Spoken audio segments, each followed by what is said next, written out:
Baik, saya sekarang menjelaskan kepada Anda, ini sudah selesai, kita masuk ke sini. Ya, karena bahasan kita ketika kita bicara tentang feminisme ini, ya perjuangannya memang sangat berat dan sangat keras, banyak sekali perlawanan dari laki-laki. Ya, karena apa? Kalau feminis itu terus berjuang, ya, mengangkat isu-isu tentang kesetaraan dan keadilan bagi perempuan, maka kita harus membongkar dulu praktek-praktek hierarki gender. Ya, dalam setiap struktur kata feminis. Jadi feminis ini bekerjanya sangat keras ya. Dia begini, kalau kita sepakat ya menyatukan pemikiran kaum feminis seluruh dunia, entah itu radikal, entah itu yang liberal, entah itu yang sosialis dan sebagainya, maka kita sebenarnya harus membongkar kedok dari hierarki gender. Ini dia. Hierarki gender harus dibongkar karena setiap bangsa, setiap negara, setiap masyarakat mempunyai hierarki gender sendiri, mempunyai pembagian kerja berbasis gender sendiri.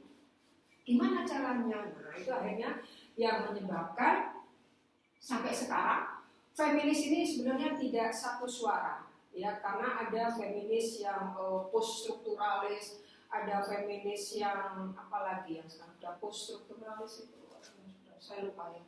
Ini ya, bagaimana kita membongkar hierarki gender? Karena gender, nah ini ya, saya ingatkan, saya beritahukan kepada Anda, gender itu bukan dua ya, bukan dua biji ya. Gender itu adalah pembagian peran, pembagian fungsi, ya, yang disepakati secara bersama-sama dalam masyarakat itu, dalam komunitas itu, dalam budaya itu, ya, dan pembagian kerja ini, ya, ini yang kemudian melestarikan ketimpangan yang berbasis gender. Gender itu ada 100, mungkin ada 200 ya kalau kita mau meneliti. Gendernya apa? Misalnya kita mau bongkar. Ya, ketimpangan gender di Jawa itu jelas berbeda dengan bentuk ketimpangan gender di Bali. Atau ketimpangan gender di Sulawesi Selatan berbeda dengan ketimpangan gender yang ada di Madura. Ya, gender itu bukan hanya ketimpangan yang disebabkan oleh pembagian kerja, pembagian peran yang disepakati berdasar budaya dan sistem sosial yang ada di masyarakat itu. Tapi hierarki gender ini ternyata secara umum sudah menyebabkan perempuan menjadi tidak dominan gitu. Perempuan menjadi aktor atau individu-individu yang merasakan kekerasan. Perempuan itu hanya menjadi objek kebijakan, perempuan hanya menjadi objek pembangunan, ya. Kan sekarang tampak gopoh ya, tidak hanya pemerintah di Indonesia, tapi pemerintah di banyak negara itu, negara kapitalis dan sebagainya yang menjunjung nilai-nilai liberalisme, pada khawatir dengan posisi perempuan, ya. Begitu khawatir dengan posisi perempuan, secantik-cantiknya perempuan, sepandai-pandainya perempuan, sehebat-hebatnya perempuan, tidak bisa dia langsung menjadi posisinya setara dengan laki-laki. Ya, di Jepang, di Kanada, ya, itu perjuangan untuk kesetaraan perempuan sangat sulit. Ya, mungkin ada di New Zealand, Selandia Baru, atau di Australia, ya, mungkin perempuan itu lebih dihargai, gitu ya. Ya. Itu kita tidak bisa menyalahkan negaranya. Masa negara kapitalis, negara sudah liberal gitu masih membuat kebijakan yang mencerminkan ketimpangan atau ketidakadilan gender, ya nggak apa-apa. Karena setiap negara itu punya problematika yang umum, hierarki gender. Hierarki gender kalau dalam bahasa yang lazim ya, Anda mungkin selalu bilang gender adalah konstruksi sosial. Nah, seperti itu kan? Iya. Pembagian peran berdasar gender. Akarnya adalah jenis kelamin. Jenis kelamin kan hanya 2, tapi kalau gender itu bisa 1000, bisa 2000. Ini tergantung lah. Budaya itu di dunia banyak, ya kultur itu banyak, ya tergantung kultur Bali sama kultur Lamongan udah beda. Kultur Lamongan sama kultur Madura udah beda. Bagaimana menempatkan perempuan dan laki-laki di sektor publik dan di sektor privat atau domestik. Oke, saya kembali ke sini, ya. Ada mimpi besar dari kaum feminis itu supaya negara itu ketika mengoperasikan kekuasaannya, maka atau ketika membuat struktur pemerintah, ketika membuat struktur politik, maka diingatkan, jangan lupa para kepala negara, kepala pemerintahan, kita masih punya PR yang terkait dengan ketimpangan dan ketidakadilan serta ketidaksetaraan. Maka ini kita harus, pemerintah harus bisa membuat kemajuan yang penting, yang signifikan pada perempuan. Yang kaum feminis ini berusaha memberi masukan, melakukan intervensi terhadap negara supaya memberi perhatian untuk memajukan perempuan. Jadi jika perempuan itu di suatu negara pendidikannya masih SD atau 90% masih SMP atau tidak bersekolah, maka perempuan itu harus menjadi pusat perhatian dari pemerintah supaya mendapatkan kesempatan untuk pendidikan. Karena apa? Karena dimanapun ya, gak hanya aja di Indonesia, tapi di beberapa negara ya, itu pendidikan itu diutamakan untuk laki-laki, bukan untuk perempuan. Itu baru pendidikan. Kesehatan juga gitu. Ya, angka kematian ibu ya setelah melahirkan atau dalam masa hamil itu ibu-ibu tuh banyak yang meninggal. Ya, meninggal. Oleh karena itu negara dihimbau oleh tadi ini feminis yang tergabung di CEDAW atau perempuan-perempuan yang sadar akan kesetaraan dan juga lembaga-lembaga PBB gitu ya, sepakat supaya mengutamakan perempuan atau membuat program yang memperhatikan keselamatan dan kesehatan perempuan ketika melahirkan. Karena korban dari perempuan yang melahirkan, pasca melahirkan itu banyak yang buruk kesehatannya, kondisi kesehatannya buruk. Ya, perempuan banyak yang meninggal ketika melahirkan dan sebagainya. Ini keharusan, memang ada kesepakatan internasional ya, bahwa perempuan itu harus menjadi agenda kebijakan dari pemerintah dalam rangka mengurangi ketidakadilan dan ketidaksetaraan. Anda bisa meneliti ini dalam skripsi Anda. Bagaimana negara itu bisa fokus memberikan atau membuat perempuan-perempuan itu maju. Karena kondisi empirisnya, konteks yang ada dalam setiap negara itu pasti kita menemukan perempuan itu dalam posisi lemah, marginal, tidak berdaya, apalagi perempuan itu miskin, menjadi kepala rumah tangga gitu ya. Nanti Anda mungkin akan mendengar tentang kemiskinan atau kemiskinan feminis. Ya, oke. Ya, ada kemiskinan feminisme kemiskinan, ada tuh ahlinya di fisik UNER gitu ya. Jadi kemiskinan itu banyak dialami oleh perempuan. Karena apa ya, dia jadi buruh tani gitu ya, jadi buruh pabrik ya dan sebagainya. Terus yang kedua, dia lanjut dari ini ya, masih lanjut dari. Jadi kita kata kaum feminis, negara-negara, Bapak Presiden, Perdana Menteri, cobalah buat kamu kebijakan yang bisa membuat perempuan itu maju.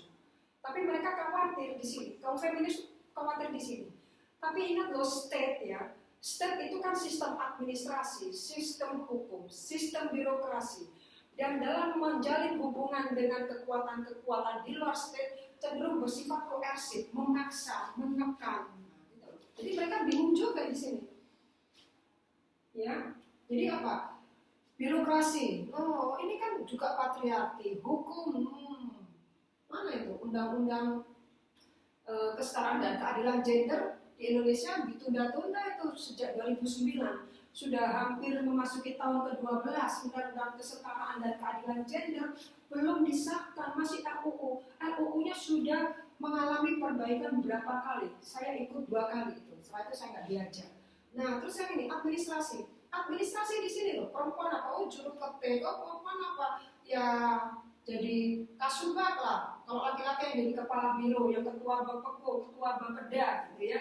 Jarang perempuan jadi ketua Bapeko, ketua Bapeda. Jarang perempuan yang jadi kepala dinas. Ya, nah ini loh. Tapi kita kecentok ini. Terus gimana caranya? Enggak, mereka cuma berpesan ini. Buatlah program yang bisa memberikan kemajuan terhadap perempuan. Karena perempuan itu juga mempunyai aspirasi dan kebutuhan. Ya, oke kita lanjut. Ini sudah jam segini. Ya, di level analisis, ini kaum feminis juga di sini. Kaum feminis itu punya kepentingan yang sangat besar, ya, ketika kita bahas negara itu. Bagaimana caranya mengubah hierarki gender dalam setiap struktur yang ada dalam negara? Bagaimana mengubah hierarki gender? Ini PR bagi Anda ya, kalau Anda mau setuju boleh. Apakah pemerintah atau gini ya? Dalam masa presidennya siapa yang sudah bisa mengubah hierarki gender? Ya, kita baca pada masa Orde Lama kah, pada masa Orba kah, pada masa Presiden Habibie, atau pada masa Presiden Gus Dur, masa Megawati, masa Bapak SBY, atau pada masa Presiden Jokowi. Ya, coba Anda lihat. Apakah negara sudah memperhatikan himbauan dari kaum feminis untuk mengubah hierarki gender dalam struktur politik, struktur pemerintahan seperti ini? Dalam struktur pemerintahan, kenapa yang jadi kepala biro, kepala bagian itu kebanyakan laki-laki, padahal perempuan pinter juga banyak. Kenapa yang jadi rektor itu kebanyakan laki-laki kok bukan perempuan?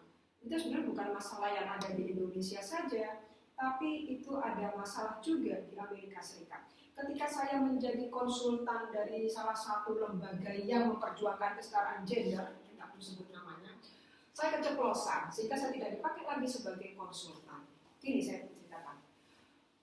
Waktu itu ada pengawasnya yang mengawasi pekerjaan saya adalah orang Amerika, perempuan Amerika, pintar orang Amerika. Lalu saya bilang di forum itu, di forum pelatihan itu, Amerika sendiri loh, untuk menjadi kepala sekolah itu susah. Karena di situ berlaku kultur ini. Apa artinya ya Sandi? Saya lihat di baru. Ini di Amerika itu berlaku teori ini, class ini. Pernah dengar ya? Pernah dengar? Class ini. Apa artinya kalau secara harfiah? Ini atap yang Kaca. jelas dari Kaca. yang jelas. Iya. Nah, kalau perempuan ingin jadi pemimpin, dia harus menerobos itu, harus memecahkan Brasil ini. Bebas, tapi lo tetap dipantau, tetap terlihat, gitu ya. Cekat. Ada penyekatan. Jadi menjadi kepala sekolah di Amerika ya, yang katanya liberal, yang katanya demokrasi, gitu ya, paling demokrasi di dunia. Tetap aja hierarki gender itu ada, ya. Itu lihat. Jadi yang untuk jadi kepala sekolah itu susah, apalagi jadi rektor susah. Perempuan tuh di Amerika. Di kita udah alhamdulillah rektor ada, menteri ada, ya. Ya banyaklah di kita ya. Wali kota ada, bupati ada. Akhirnya apa? Karena untuk memperoleh simpati dari kaum feminis yang mungkin saya nggak tahu ya. Itu kebetulan atau disengaja atau itu memang kerja keras yang Anda bisa menafsirkan sendiri tentunya dengan hasil penelitian. Yang maksud saya jangan common sense bahwa sekarang di Indonesia sudah banyak bupati perempuan, ada gubernur perempuan, ada rektor perempuan, ya, ada wali kota perempuan, ya, guru besar perempuan juga banyak sekali. Tetapi yang menjadi kepala dari struktur politik di pemerintahan, struktur politik formal di pemerintahan tetap 95% laki-laki. Ini ada kakak kelas Anda yang sudah meneliti tentang ini Islam, Fiona, ya. Di Deplo itu menterinya memang perempuan. Bu Retno, siapa namanya? Retno Marsudi, Bu Retno Marsudi itu menteri. Tapi di bawah Bu Retno laki-laki semua. Nah kayak gitu ya. Jadi apa nih tetap hierarki gender dalam struktur pemerintahan dan struktur politik formal tetap menyisakan pekerjaan ketidakadilan, menyisakan isu ketidakadilan dan ketidaksetaraan. Apakah perempuan lemah? Ya nggak tahu ya, nggak lemah juga gitu ya. Perempuan pintar juga, tapi yang ini hierarki gender ini tetap, karena namanya gender ya. Karena kalau sudah gender ya udah. Bahasa yang sangat tidak saya sukai. Kalau Anda baca literatur tentang konstruksi sosial tentang peran dan fungsi yang harus dijalankan oleh orang yang berjenis laki-laki dan perempuan itu berbeda. Ya, karena hasil kesepakatan. Ya, Anda di rumah kan juga gitu ya. Kalau Anda di rumah, perempuan yang suruh cuci piring, yang laki-laki harus nonton TV. Perempuan sudah masak, sudah kerja, makannya harus sisa, ya. Yang paha, yang dada harus diberikan kepada laki-laki, meskipun itu anak, ya. Di keluarga saya juga seperti itu, ya. Padahal kita katanya demokratis, tapi tetap hierarki gender dalam pembagian kerja, pembagian peran tetap nggak bisa dihapus begitu aja, ya. Ini direproduksi secara terus-menerus, nggak ada yang bisa disalahkan. Cuma caranya ketika ada ketimpangan, ketidakadilan, ketidaksetaraan, perempuan untuk memperoleh pelayanan bidang kesehatan, pendidikan, nah itu tetap harus diperhatikan. Ya, kalau semua membutuhkan, kalau gini, kalau negara diajak untuk mengurusi sektor domestik dari individu-individu perempuan, ya negara kerepotan. Ya seperti itu. Misalnya jebulnya itu apa ya jebulnya? Endingnya itu kuota 30% itu. Ini loh. Kesini ya jebulnya, endingnya, finally itu ke 30%. Ya, kita cuma ingin memperjuangkan kuota 30% supaya ada perubahan. Perempuan harus dilibatkan dalam pembuatan kebijakan politik gitu. Seharusnya harus 30%. Ya, ini belum bisa dinilai menghasilkan perubahan untuk kondisi kehidupan perempuan. Perempuan tetap seperti ini aja, gitu ya. Nanti Anda bisa melihat dalam lingkungan yang lebih luas, ya. Nanti kalau Anda sudah kerja, Anda akan lihat kenapa ya bos saya mesti laki-laki ya, kayak gitu ya. Oke, yang ketiga, kaum feminis juga menawarkan metodologi. Jadi dia bilang, kalau ada praktek atau ada suasana ketidakadilan di lingkungan Anda, maka caranya untuk membebaskan perempuan dari suasana subordinasi, suasana marginal, suasana kondisi yang tereksklusi, maka kita harus fokus ke gender. Nah, kita harus membongkar ketimpangan gender. Masuk akal nggak? Enggak. Meskipun sudah diklaim sebagai praktek metodologi yang harus dilakukan oleh feminis supaya perempuan itu tidak terus-menerus berada dalam situasi marginal. Ya. Harus merasakan kesetaraan, keadilan dan sebagainya. Terus ada yang lain yang terakhir nih dari tokoh-tokoh feminis ini. Dia bilang ini, ada kesepakatan bahwa otoritas feminisme itu ternyata bertumpu pada klaim bahwa untuk berbicara atau untuk mengubah nasib perempuan, caranya adalah bertolak dari pengalaman perempuan itu sendiri. Jadi kalau ada buruh migran yang jadi TKW yang berangkat ke Arab Saudi, dia mengalami penyiksaan dari majikannya, dia tidak dibayar atau diambil oleh perusahaan yang memberangkatkan ke Arab Saudi, PJTKI-nya, maka biasanya PJTKI ini 5-6 bulan tidak menerima upah, tidak menerima gajinya karena diambil oleh PJTKI untuk biaya tidak hanya pemberangkatan, ketika kursus pemondokan, urus paspor, visa dan sebagainya. Lalu ada lagi juga buruh migran yang mengalami kekerasan, ya, mengalami pelecehan seksual. Kan banyak tenaga kerja perempuan yang punya anak, ya, hasil dari pelecehan seksual, ya, banyak sekali. Lalu belum ada yang dihukum mati, ada yang macam-macam, ya, kekerasan itu. Inilah bentuk ini. Maka apa ini? Maka kamu harus tanya, kamu diapain? Kalau kita membuat kebijakan tentang perempuan, kebijakan politik tentang membuat setara perempuan, membuat adil perempuan, maka tanyakan, Ibu, Mbak, ketika Anda bekerja menjadi TKW di Malaysia, apakah Anda pernah mengalami kekerasan? Oh, pernah. Maka berbasis pengalaman perempuan, maka itu menjadi dasar untuk membuat kebijakan dalam rangka mewujudkan. Jadi jangan dari cerita orang lain, jadi jangan dari cerita laki-laki, tapi harus dari pengalaman sendiri perempuan itu. Supaya apa? Supaya tidak bias.